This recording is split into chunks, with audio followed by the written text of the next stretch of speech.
क्या आपको भी जो डॉक्टर प्रिस्क्रिप्शन देते हैं उसमें कुछ समझ में नहीं आता है, जैसा आपको बताया जाता है वैसे ही आप यूज़ करते हैं, अगर आप पढ़ने की कोशिश करते हैं तो समझ नहीं आता है। तो यही हम इस वीडियो में समझेंगे, कुछ चीज़ें जो आपके जानने के लिए ज़रूरी है और इजीली आप समझ सकते हैं, जो अभी तक आप नहीं समझ पाते थे वो मैं आपको बताऊंगा। तो वीडियो को लास्ट तक देखिए और चैनल में नए हैं तो सब्सक्राइब करके बेल आइकन को क्लिक कर लें। चलिए शुरू करते हैं। मैं हूं डॉक्टर हरिशंकर सोनी और आप देख रहे हैं इजी डेंटिस्ट्री।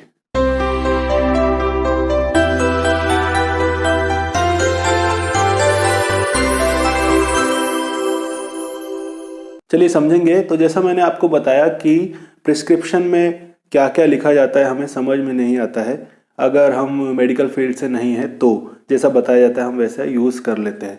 तो जो आपके काम की चीज़ें हैं जो आपको समझनी है वो मैं यहाँ पे बताऊँगा, और जो मेडिकल फील्ड से डेंटल फील्ड से हैं उनके लिए ऑलरेडी एक पूरा वीडियो बना दिया हुआ है, मेंबरशिप ऑप्शन में काफ़ी समय पहले पब्लिश कर दिया हुआ है, जो पार्ट ऑफ प्रिस्क्रिप्शन होते हैं और हाउ टू राइट, कैसे प्रिस्क्रिप्शन को लिखते हैं, ये सब बता दिया हुआ है। और भी अगर आप चाहते हैं तो कमेंट सेक्शन में लिख दीजिएगा तो हम और वीडियोस के ऊपर लेके आएंगे। अभी हम समझ रहे हैं सिर्फ जो प्रिस्क्रिप्शन आपको दिया जाता है उसको आप कैसे इजीली समझ सकते हैं। तो देखिए, जो प्रिस्क्रिप्शन है उसके अलग अलग पार्ट होते हैं, जैसे मैंने आपको बताया, उसमें हम नहीं जाएंगे, ईजी करके हम समझेंगे जो हमारे काम का है। तो उसके अलग पार्ट होते हैं जिसपे सबसे ऊपर वाले पार्ट में नाम होता है, उनके अलग अलग नाम भी है पर वो हमारे लिए ज़रूरी नहीं है। इंस्क्रिप्शन, सुपरस्क्रिप्शन वो हमारे लिए ज़रूरी नहीं है। जो ऊपर वाला पार्ट है उसमें डॉक्टर्स की डिटेल्स होती है, उसके बाद फिर पेशेंट की डिटेल होती है, उसके बाद मेडिसिन दी जाती है और जो मेडिकल कंडीशन है वो सब लिखा जाता है। हमें समझना है कि दवाइयाँ जो लिखते हैं वो क्या लिखी हुई है, मेनली हम यही समझना चाहते हैं। चलिए इसको मैं आपको बता देता हूँ। तो आप RX लिखा हुआ देखते हैं, इसका मतलब होता है, ये आप समझिए अभी इजी करके, प्रिस्क्रिप्शन, इसका मतलब टू टेक, आपको ये लेना है। और अलग से इसके ऊपर एक वीडियो बना देंगे पूरा क्या होता है, कैसे इसको लिखा जाता है, क्यों लिखा जाता है, तो आपको और क्लियर हो जाएगा। अभी आप ये समझिए कि टू टेक होता है मतलब ये आपको मेडिसिन लेनी है। अब आपको जो मेन बातें समझनी है किसी भी प्रिस्क्रिप्शन में, सबसे पहले दवाइयों का फॉर्म लिखा जाता है। फॉर्म मतलब आपको किस फॉर्म में वो दी जा रही है, टेबलेट फॉर्म में है, कैप्सूल फॉर्म में है, जिस भी फॉर्म में है वो लिखा जाता है। तो उसको आप कैसे समझ सकते हैं, ये पहले लिखा जाता है, मेडिसिन लिखने के पहले। एग्जाम्पल मैं आपको दूंगा तो समझ में आएगा, पहले मैं आपको बता देता हूँ। और ये सारी चीज़ें शॉर्ट में लिखी जाती है और अलग लैंग्वेज में भी कुछ लिखी जाती है, वो हम समझते हैं। तो सबसे पहले टैब, आप किसी भी मेडिसिन के सामने देखिए RX लिखा होगा, उसके नीचे जहाँ से प्रिस्क्रिप्शन शुरू है आप देखिए क्या लिखा हुआ है, टैब लिखा हुआ है, मतलब वो टैबलेट फॉर्म में है, जो मेडिसिन होगी टैबलेट फॉर्म में होगी। फिर है cap, CAP, cap, capsule, CAP लिखा हुआ है, मतलब आप समझ सकते हैं कि ये कैप्सूल फॉर्म की मेडिसिन हमको दी गई है। इसके बाद SYR या SIP भी लिख देते हैं, लेकिन SYR ये होता है सिरप के लिए, अगर कोई सिरप आपको दिया गया है। इसके बाद है INJ, इसका मतलब होता है इंजेक्शन, जो मेडिसिन है वो इंजेक्शन के फॉर्म में है। तो ये चार चीज मेनली होती हैं। इसके बाद डेंटल प्रिस्क्रिप्शन में आपको और भी चीजें देखने मिलेंगी। अगर दांतों का चेकअप कराया है आपने तो जनरली ऐसा लिख दिया जाता है MW, या पूरा लिखा जाता है या ऐसा लिख दिया जाता है, इसका मतलब होता है माउथ वॉश, ऐसा शॉर्ट में लिख दिया जाता है TP, टूथपेस्ट, GP, गम पेंट, मसाज करने के लिए जो दिया जाता है। तो ऐसा आप समझ सकते हैं, इसको पूरा भी लिखा जाता है और शॉर्ट में ऐसा भी लिख दिया जाता है। ये डेंटल प्रिस्क्रिप्शन में ही आपको मिलेगा। तो ये फॉर्म होगा कि किस फॉर्म में मेडिसिन आपको दी गई है, वो मेडिसिन के पहले लिखा होगा। अभी हम और समझ लेते हैं, उसके बाद एक एग्जाम्पल दूंगा तो आपको पूरा क्लियर हो जाएगा। अब इनके बाद फॉर्म के बाद मेडिसिन लिखी होगी, यहाँ पर किस फॉर्म में मेडिसिन है वो लिखी होगी। इसके बाद मेडिसिन का नाम लिखा होगा, जो भी मेडिसिन है उसकी क्वांटिटी कितनी है वो भी लिखा होगा mg में। उसके बाद उसको कैसे लेना है वो आप यहाँ पे लिखा होगा। उसके लिए आपको ये समझना है, देखिए किसी भी मेडिसिन के बाद आप देखेंगे अगर OD लिखा है इसका मतलब है वंस इन अ डे, मतलब एक बार आपको लेना है दिन में मतलब 24 घंटे में, 24 आवर्स में एक बार आपको लेना है। वैसे ही अगर इसके आगे आप देखते हैं बीडी या बीआईडी लिखा हुआ है तो इजीली आप समझ सकते हैं ट्वाइस इन अ डे, मतलब 2 बार, दिन में 2 बार। इसको आप ऐसा समझ सकते हैं 12 आवरली, दिन में 2 बार, 24 घंटे में 2 बार, मतलब 12 घंटे में एक बार। फिर आता है टीआईडी या टीडीएस, आप देखेंगे लिखा हुआ, इसका मतलब अब इजी हो गया आप लोगों के लिए, 3 टाइम्स इन अ डे, 3 बार, यहाँ पे लिख दिया हुआ है मैंने। अब 3 बार मतलब 24 घंटे का दिन है तो 8 या 24, 8 आवरली आप लेंगे।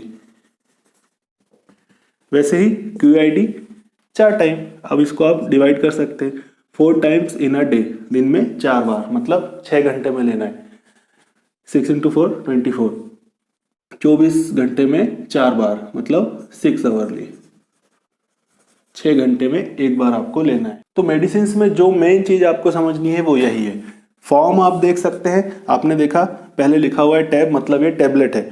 टैबलेट के बाद जो लिखा हुआ है ओडी, मतलब मुझे इसे एक बार दिन में लेना है। इसके बाद एक चीज और होती है, अगर ध्यान में आप रख लें तो बहुत अच्छा है, नहीं तो ऐसे ही जनरली इसको बता दिया जाता है। देखिए, एक चीज होती है एसी लिखा होता है और दूसरा होता है पीसी।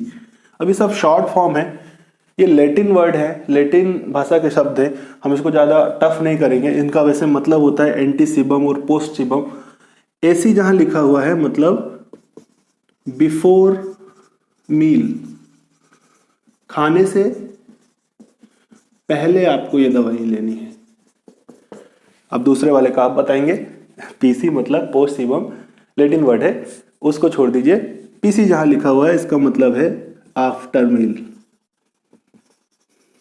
मतलब खाने से बाद, खाने के बाद आपको ये टेबलेट लेनी है। और एक साइन है जो आपको इंपॉर्टेंट है, आपको समझना जरूरी है, SOS अगर ये लिखा हुआ है मतलब जब जरूरत हो, जब इमरजेंसी हो आपको, जब रिक्वायरमेंट हो तब ही आप लेंगे, जब रिक्वायर्ड हो तब ही आप लेंगे। कुछ मेडिसिन होती है जैसे पेन किलर वगैरह हैं, तो इनको हमेशा आपको नहीं लेना, जब ज़रूरत है तभी आपको प्रिस्क्राइब किया जाता है। तो SOS अगर किसी मेडिसिन के सामने लिखा हुआ है तो आप समझ जाएंगे जब ज़रूरत है तब उनको लेना है। ACPC मैंने आपको बता दिया, आपके नॉलेज के लिए कहीं भी आप देखेंगे तो समझ जाएंगे। जनरली वैसे ही बता दिया जाता है कि ये आपको खाने से पहले लेनी है या खाने के बाद, ये समझना आप लोगों के लिए ज़रूरी है। चलिए एक एग्जाम्पल मैं आपको दे देता हूँ तो ये सारी चीज़ें आपको क्लियर हो जाएंगी। यहाँ पर ही मैं आपको बता देता हूँ। तो कोई भी मेडिसिन है तो उसको ऐसा लिखा जाएगा, आपको भी क्लियर हो जाएगा। अब समझिए, कैप एमॉक्स 500 mg BD या BID। अब इसको आप समझ सकते हैं कैसा, कैप्सूल फॉर्म में है। इसके बाद ये जो है आप देख रहे हैं ये मेडिसिन है और उसकी क्वांटिटी है, और BD लिखा हुआ है मतलब आपको दिन में 2 बार लेना है, या BID लिखा हुआ है। अब इसके बाद अगर AC लिखा है मतलब खाने के पहले आपको लेना है, अगर PC लिखा हुआ है मतलब खाने के बाद आपको लेना है। जनरली ऐसा लिखा नहीं होता है, तो ऐसे ही आपको बता दिया जाता है कि आपको ये खाने से पहले लेनी है या खाने के बाद लेनी है। और आपको समझाने के लिए ऐसा बना भी दिया जाता है कि ये एक बार लेना है या 2 बार। अब ये सभी डॉक्टर पर डिपेंड करता है, अलग अलग जो डॉक्टर्स है वो कैसे प्रिस्क्राइब करते हैं, कैसे समझाते हैं, उस पर डिपेंड करता है। लेकिन जो मेन फॉर्म है वो ऐसे ही होगा। अब हर चीज़ में सिरप, इंजेक्शन, जैसे फॉर्म चेंज होते जाएगा तो कैप्सूल की जगह tablet, syrup, injection, mouth wash जो भी होगा ऐसा लिखा जाएगा।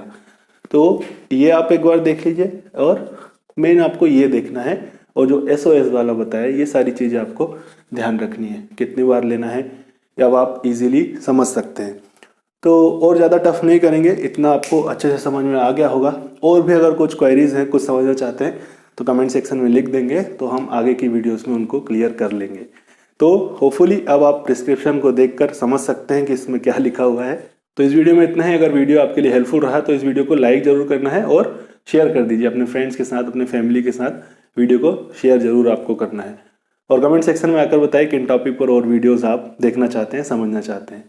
चलिए मिलेंगे जल्दी ही नेक्स्ट वीडियो में एक और नए टॉपिक के साथ। Thanks for watching.